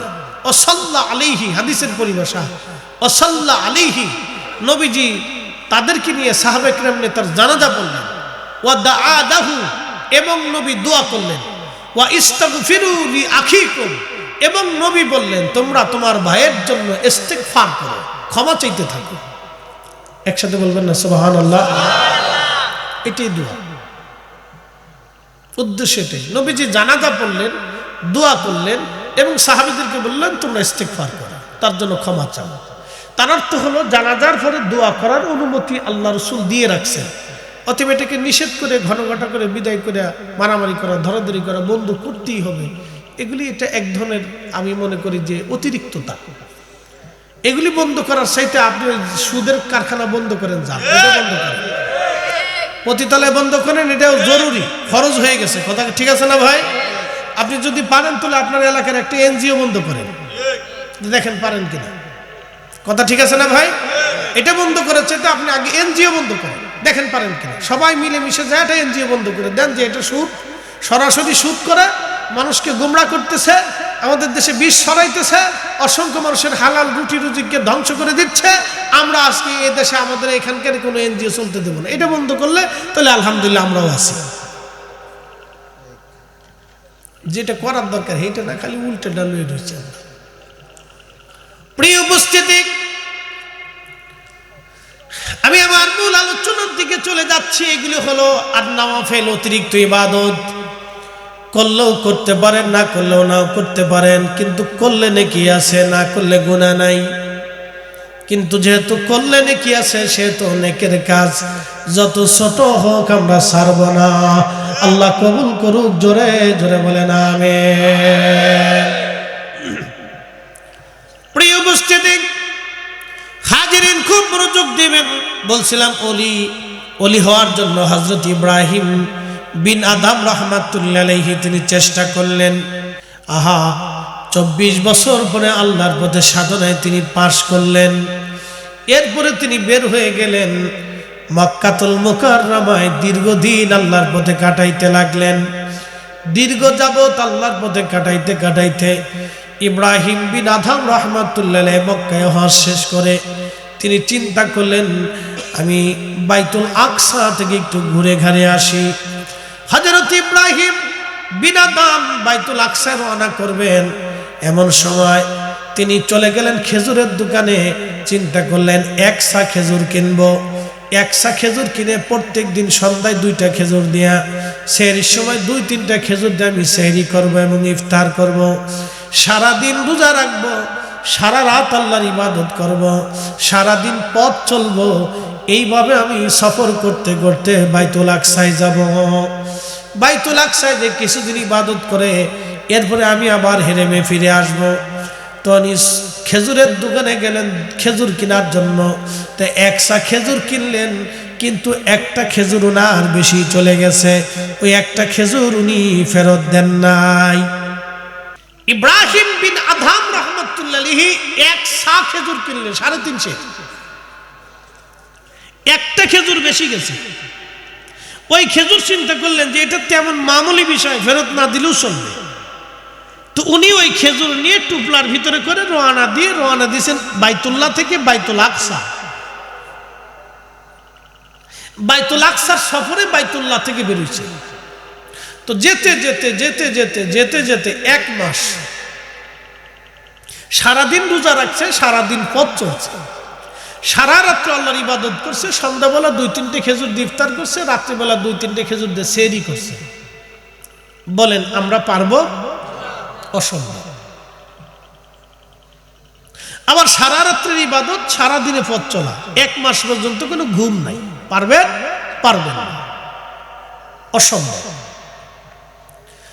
চলছেন চলছেন বাইতুল আকসাতে উপস্থিত হলেন। চিন্তা করলেন 1টা মাস আমি পরিশ্রম করলাম, সফর করলাম, আমি তো মুসাফির, তাহলে অন্তত 1টা রাত আমি একটু বিশ্রাম করি, কালকে সকাল থেকে আবার ইবাদত শুরু করব।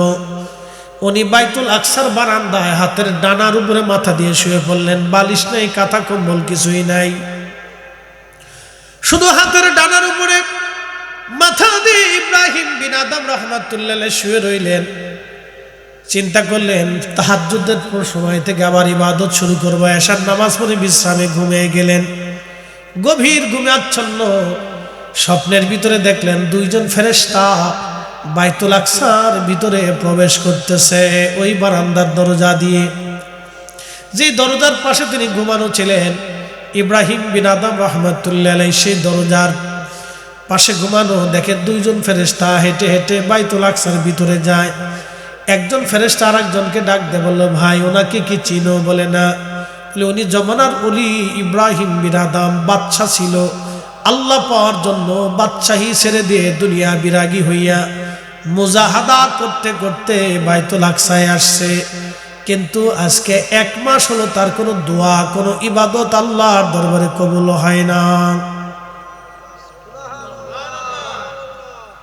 আপনি মিলাদ আর দোয়া নিয়ে ঝগড়া করেন, এবার বুঝে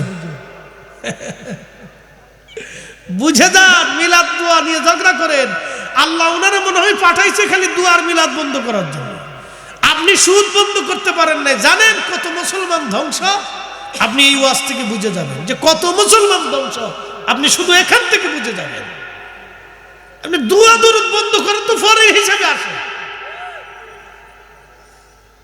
কত মুসলমান শেষ হয়ে যাইতেছে, আপনি খালি এখানে চিন্তা করেন। ইব্রাহিম বিন আদহাম রাহমাতুল্লাহ আলাইহি চিন্তা করলেন, স্বপ্নের ভিতরে দেখে 2জন ফেরেশতা একজনকে বলে, আজকে 1 মাস হলো তার কোনো দোয়া, কোনো দুরূদ, কোনো ইবাদত কবুল হয় না। তো ফেরেশতা জিজ্ঞেস করলো কেন হয় না? বলে সে মক্কার বাজার থেকে 1 সা খেজুর কিনছিল, একটা খেজুর বেশি চলে আসছে, সে ফেরত দেয় নাই। ফেরত না দেওয়ার কারণে আজকে আল্লাহর দরবারে কোনো দোয়া ইবাদত তার 1 মাস হলো কবুল হয় না, কবুল হয় না, কবুল হয় না। এবার যদ্দূর পরেন মিলাদ নিয়ে ঝগড়া করেন, যারা বন্ধ করবার চান তো করেন, আপনি বন্ধ করেন, তা আসলটা তো বন্ধ করতে পারেন না। মুসলমান যেটা থেকে মুসলমান হবে সেটা পারেন নাই তো। মুসলমানের যেটা প্রয়োজন সেটা মুসলমান পারে নাই। বলেন ওযু ছাড়া নামাজ হয়? হালাল খাবার ছাড়া ইবাদত কবুল হয়? তো মুসলমান আপনি এই কাশীপুর থেকে শুরু করে এই সারা এই থানার নাম কি, তিতাস, তিতাসের ভিতরে পুরা থানা খোঁজ নিয়ে দেখেন যে কয়জনের ঘরে হালাল খাবার আছে। আপনি দেখেন, আপনি খুঁজেন, খুঁজলেই পাওয়া যাবে, তার বেশি দূর যাওয়ার দরকার নেই। পরে আপনার মাথা হেট হয়ে আসবে যে হুদা আমরা মিলাদ নিয়ে, দোয়া নিয়ে, দুরুদ নিয়ে, কোরআন খতম নিয়ে, এইগুলি নিয়ে ঝগড়া করতেছি, যেটা আসল সেটার খবর নাই। ইব্রাহিম বিন আদহাম ঘুম থেকে ওঠার পরে থরথর করে কাঁপতেছে, ইয়া রব্বি, কি ভুল হয়ে গেল আমার, কি সর্বনাশ হয়ে গেল আল্লাহ, কি ভুল হলো আমার আল্লাহ। এই সময় যদি আমার মৃত্যু হয়ে যায়, না জানি কি কত বড় সর্বনাশ আমার হয়ে যাবে, কত বড় সর্বনাশ হয়ে যাবে, কত বড় সর্বনাশ হবে। ইব্রাহিম বিন আদহাম রাহমাতুল্লাহ কাঁদতে কাঁদতে পেরেশান হয়ে গেছে, ইয়া রব, আমার মৃত্যু দিও না আল্লাহ, আমার হেরেম পর্যন্ত না পৌঁছানো, ক্ষমা না পাওয়া পর্যন্ত মৃত্যু দিও না আল্লাহ, আমি দিন আদায় না করা পর্যন্ত মৃত্যু দিও না। এই জন্য আল্লাহ রাসূল কোন সাহাবী ইন্তেকাল করলে নবীজি তাকে কবর দেওয়ার আগে জিজ্ঞেস করতেন তার ঋণ কি পরিমাণে আছে, ঋণ কি পরিমাণে আছে। নবীজি তার ঋণ মওকুফ করার জন্য ঋণ খুঁজে খুঁজে পাওনাদারদেরকে এনে পাওনা মিটিয়ে দিতেন, না হলে ক্ষমা করাইতেন, আর না হলে গরিব সাহাবী হলে ধনী সাহাবীদেরকে ডেকে এনে বলতেন তার পাওনা মিটাও, তাকে পাওনা ঋণ রেখে কবরে দেওয়া যাবে না। আমার এখন ছেলে, বাপ মরে গেলে ছেলে কান্দে, আমার কি হবে, আমার কি হবে, নিজের চিন্তায় কান্দে, বাবা যে ঋণ আছে ঋণ মওকুফ করে চিন্তা করে না। আপনি আসলটা বুঝে যান, আসলটা বুঝে যাবেন। প্রিয় উপস্থিতি, খুব মনোযোগ দিবেন। হযরত ইব্রাহিম বিন আদহাম রাহমাতুল্লাহ আলাইহি কাঁদতে কাঁদতে ফজরের নামাজ পড়ে আবার বের হলেন। তিনি আবার 1 মাস সফর করলেন। দোকানদারের কাছে এসে দেখলেন নতুন একজন ছেলে, যুবক সন্তান বসে আছে। ছেলেটা বসা, ইব্রাহিম বিন আদম রাহমাতুল্লাহ আলাইহি সালাম দিয়ে বললেন, বেটারে, সন্তান আমার, বলো এই দোকানদার একজন মুরব্বী ছিল 2 মাস আগে। বলে হ্যাঁ। বলে তিনি কে? বলে তিনি আমার আব্বা যান। তিনি কোথায়? বলে হুজুর, তিনি 1 মাস আগে তিনি ইন্তেকাল করেছেন। বলে ছেলে আমার, বেটা আমার, তোমার আব্বা ইন্তেকাল করেছে? বলে হ্যাঁ। ছেলেরে, 2 মাস আগে তোমার আব্বার কাছ থেকে আমি 1 সা খেজুর কিনেছিলাম। একটা খেজুর বেশি যাওয়াতে আমি তেমন কিছু মনে করি নাই, ওই খেজুরটা আমি তারে ফেরত দেই নাই। আজকে 2 মাস হলো আমার কোনো দোয়া, কোনো ইবাদত আমার কবুল হয় না। সন্তান রে, আল্লাহর বান্দা, তুমি আমার ওই একটা খেজুরের দিনা মাফ করে দাও। ছেলেটা ডাক দিয়ে বলল, হুজুর ক্ষমা করে দিবেন, ওই খেজুরের মালিক ছিল আমার আব্বাজান। আমার আব্বাজান আপনার কাছে খেজুর বিক্রি করেছিলেন। যখন আমার আব্বা খেজুর বিক্রি করেছিলেন তখন মালিক ছিল আমার আব্বা। ওয়ারিশ সূত্রে এখন মালিক আমরা 3 জন, আমি, আমার ছোট বোন, আমার মা। হুজুর, আমি আমার খেজুরের অংশ দিনা মাফ করে দিতে পারি, কিন্তু মায়ের অংশ, বোনের অংশ মাফ করার অধিকার আমার নাই। একবার জোরে বলেন আল্লাহু আকবার, আল্লাহু আকবার। ইয়া রাসূল, পবিত্র ঈদে মিলাদুন নবী জিন্দাবাদ, জিন্দাবাদ। কাশীপুর সুন্নি মহাসম্মেলন জিন্দাবাদ, জিন্দাবাদ। মুফতি জহিরুল ইসলাম ফরিদী সাহেব জিন্দাবাদ, জিন্দাবাদ। তেলের গাড়ি তেলে চলি,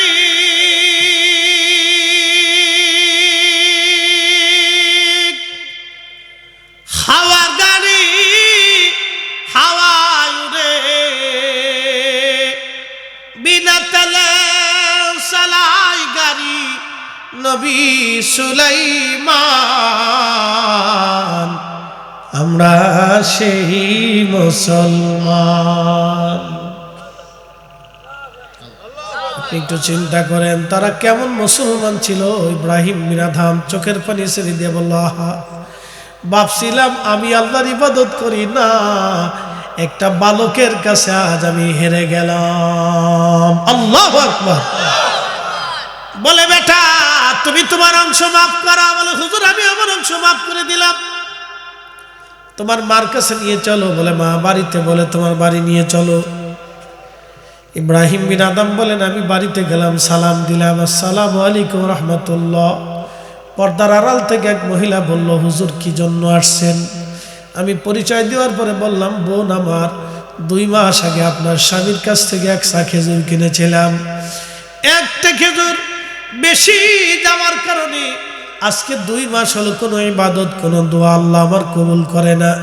বোন রে, আমি দিনহীন আল্লাহর পথের একজন মুসাফির, আপনি আমারে মাফ করে দেন। মহিলা ডাক ডাকাস, হুজুর ক্ষমা করে দিবেন। আমার স্বামী যখন খেজুর বিক্রি করেছিল তখন মালিক ছিল আমার স্বামী। আমার স্বামী আজকে দুনিয়ায় নাই, ওয়ারিশ সূত্রে আজকে আমরা 3 জন মালিক, আমার ছেলেটা, আমার মেয়েটা এবং আমি নিজে। হুজুর আমি আমার অংশ ক্ষমা করে দিতে পারি, কিন্তু আমার সন্তানের অংশ, মেয়ের অংশ ক্ষমা করার অধিকার আমার নাই। ইব্রাহিম বিন আদম কেঁদে দিয়ে বলল, বোন একই কথা আপনার ছেলেটাও বলছে। বোন আমার, আপনি ছেলের অংশ ক্ষমা করছে, আপনি আপনার অংশ মাফ করে দেন। বলে, হুজুর আমি আমার অংশ মাফ করতে পারি, কিন্তু আমার মেয়ের অংশ মাফ করার অধিকার আমার নাই। বলতেছে, বোন আমার, আপনার মেয়েকে ঠিকানাটা বলেন, বলে তার শ্বশুর বাড়ি বিয়ে দিয়ে ফেলছি। এরকম বউ যদি কারো ঘরে হয়, তার পুরা ঘরটা আল্লাহর জান্নাতের বাগান হয়ে যাবে। কথা কোন ঠিক কিনা? এখন আমরা দেশের বেডিতে বেশিরভাগ ফুচকা খাওয়া বেডি, চটপটি খাওয়া বেডি। স্বামী বিদেশ গেলে খালি টাকা পাঠানোর পরে খালি হুরুত করে মার্কেটে কেমনে দৌড় দেবে, পাখির মতো উড়ে উড়ে চলে যায়। স্বামীর অর্থ সম্পদগুলি নষ্ট করে বেহুদা সেইভাবে এইভাবে ডানে বামে, স্বামীর অর্থ স্বামীর সম্পদ যারা এইভাবে ডানে বামে নষ্ট করে, এই সমস্ত নারীরা কপালে শনি ছাড়া আর উপায় নাই। কথা কন না কেন? আমি ওয়াজ করলে আমারে আগামী বছর বেটিরা আর দাওয়াত দিবে না। না রে হুজুর, এই হুজুর দাওয়াত দেওয়া যাবে না। হুজুর জাগা মতো শেষ করে দিয়ে গেছে রে, আমরা মার্কেট বন্ধ করছি হুজুর। প্রিয় ভাই, আপনি দেখেন তাহলে বুঝুন তো ইসলামের আসলটা কোনটা, আপনি একটু বুঝেন। আমরা দিনের আসল থেকে ধ্বংস করে দিয়ে নকলটা নিয়ে মারামারি করতেছি। কি কথা ঠিক আছে না ভাই? দোয়া করি কার কাছে? তা আমি আল্লাহর কাছে দোয়া করবো না তো দোয়া কি শয়তানের কাছে করবো? আমরা বান্দা কার? তা আমরা আল্লাহর কাছে চাবো না তো চাবো কার কাছে? কথা ঠিক আছে না ভাই? চাবো কার কাছে? মাফ করবে কে? আল্লাহ মাফ না করলে আমরা মাফ করবো কে? আর আমরা আল্লাহর কাছে না চাইলে আল্লাহর কাছে চাবে কে? কি কথা ঠিক আছে না ভাই? চাবো তো আমরা, দেবে কে? তাহলে আল্লাহর কাছে চাবো আমরা, দেবে আল্লাহ। আমরা ছাড়া চাওয়ারা আছে কে? ফেরেশতারা তো গুনাহ করে না, তারা তোর মাফ সাফ চাওয়ার দরকার নাই, তাদের তো গুনাই নেই। কুত্তা, বিলে, ছাগল, হাতি, লেড়া, ঘোড়া, গাদা, এগুলির তো আর কোনো গুনাহ টোনা নাই। তাদের জান্নাতও নাই, জাহান্নামও নাই, এই জন্য তাদের মাফ সাফ চাওয়ার দরকার নেই। চাবে শুধু মানুষ আর জিন, এই 2টা জাতিকে আল্লাহ শরীয়ত দিছে বিদায় 2টা জাতি অপরাধও করে, ভুলও করে, মাফও চাবে। আল্লাহ কইছে আমি মাফের দরজা খোলা রাখছি, খুলে রাখছি, আমি বড় দয়াশীল, তোমরা মাফ চাবো, আমি মাফ করব। তোমরা যত গুনাহ করো, লা তাকনাতু মির রাহমাতিল্লাহ, আমার রহমত থেকে নিরাশ হইও না। তা আল্লাহ যেহেতু আমাদেরকে নিরাশ হইতে নিষেধ করছে, অতএব আমরা নিরাশ হই না বিদায় বারবার আল্লাহর কাছে চাই। কথা ঠিক আছে না ভাই? আমরা আল্লাহর কাছে নিরাশ হই না বিদায় বারবার কার কাছে চাই?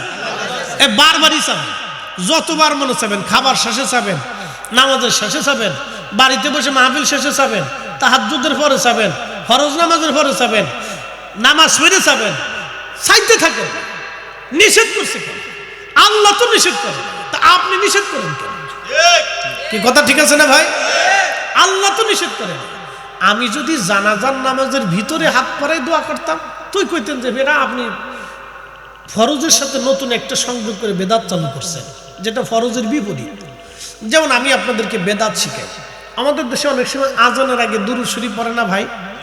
পড়ে কিনা? গজল গায় না? গায় কিনা? যারা দুরূদ শরীফ পড়ে না তারা কোথাও গজল গায়, কোথাও কোরআন তেলাওয়াত করে, কোথাও হাম পড়ে না ভাই?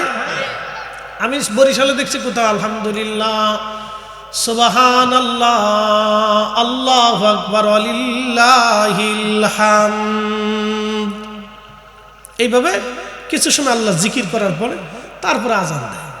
একজন মুয়াজ্জিনের সন্তুষ্টি মোতাবেক সে আজানের আগে আল্লাহ তাসবিহ করতেই পারে। কথা ঠিক আছে না ভাই? এখন বেদাত কোনটা আমি আপনাকে বুঝাই। দেখেন আজান দিচ্ছি, আপনারা বেদাত নিজেরাও বুঝবেন। আশহাদু আন্না মুহাম্মাদার রাসূলুল্লাহ,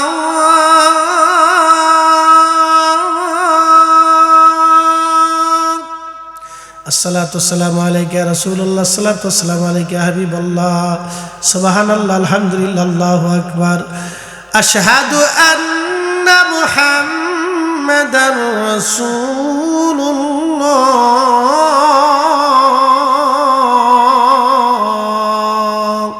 আসসালাতু ওয়াসসালামু আলাইকা ইয়া রাসূলুল্লাহ, আসসালাতু ওয়াসসালামু আলাইকা ইয়া হাবিবাল্লাহ, সুবহানাল্লাহ, আলহামদুলিল্লাহ, আল্লাহু আকবার। হাইয়া আলাস সালাহ,